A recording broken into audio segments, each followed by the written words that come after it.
Жакында эле улуттук коопсуздук боюнча мамлекеттик комитети Жогорку Кеңештин мурдагы депутаты, Кыргызстан саясий партиясы мүчөсү Руслан Чойбековду былтыркы 2020-жылдагы жокко чыккан парламент шайлоодо ири суммада акча алган деген шек менен кармады. Андагы маалыматка ылайык кармалган мурдагы эл өкүлү шайлоо учурунда мандаты үчүн $300 000 өлчөмүндө акча алганы айтылат.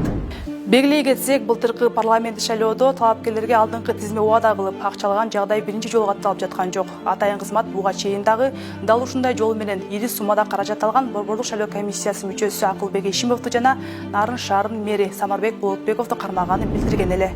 Мурдагы депутат Руслан Чойбеков жөнүндө кыскача токтолсок, ал 2008-жылы апрель айында Казакстанда аткезчиликке байланыштуу айыпталып кармалган Кыргызстан фракциясынын депутаты Дамирбек Асылбек уулунун ордуна депутат болуп келген. Бирок кийин Чойбеков 2020-жылы 8-июнда күздө өтүүчү парламент шайлоого катышуу үчүн мөөнөтүнөн мурда мандатын тапшырып берген. Айрым маалыматтарга ылайык, Чойбеков Кыргызстан партиясында таасирдүү адамдардын бири болгону айтылып келет. Ал эми экс депутаттын эмгек ишмердүүлүгүнө кайрылсак, ал депутат болгонго чейин жеке ишкерлердин катарын толуп Руслан Чойбековдун 2018-жылы тапшырган декларациясына көз чаптырсак, чынында эле ал эң жупуну керей депутаттын элесин калтырат. Тактап айтканда, анын айлыктан башка кирешеси жок. Жада калса турак жайы, автоунаасы жана бизнеси көрсөтүлбөгөн.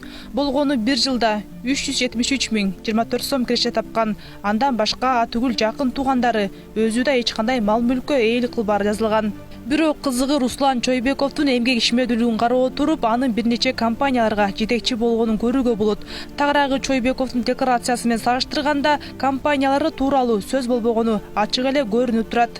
Айталы, Руслан Чойбеков 2001-2005 жылдары жеке ишкер болгон. 2005-2013 жылдары Альфа Юсис юридикалык компаниясына юрист-консультант болгон. Бул ЖЧК укук жаатында иш алып барган.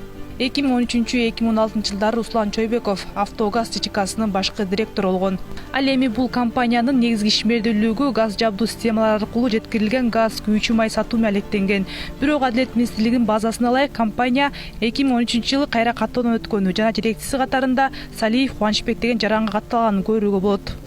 Руслан Чойбеков 2014-2018 жылдары Касиет Камволдук жип-ийрүү фабрикасынын башкы директору болгон. Бирок Чойбеков 2018 жылдын апрелинде депутаттык мандат алгандан кийин директорлукту Урмат Жолдошбеков деген жаранга өткөрүп берген. Ал эми ага чейин ишкананын негиздөөчүлөрүнүн катарында Кыргызстан фракциясын түптөгөн өлкөдөгү ири ишкер экс депутат Шаршембек Абдыкеримовдун апасы Рыспүбү Абдыкеримова катталган.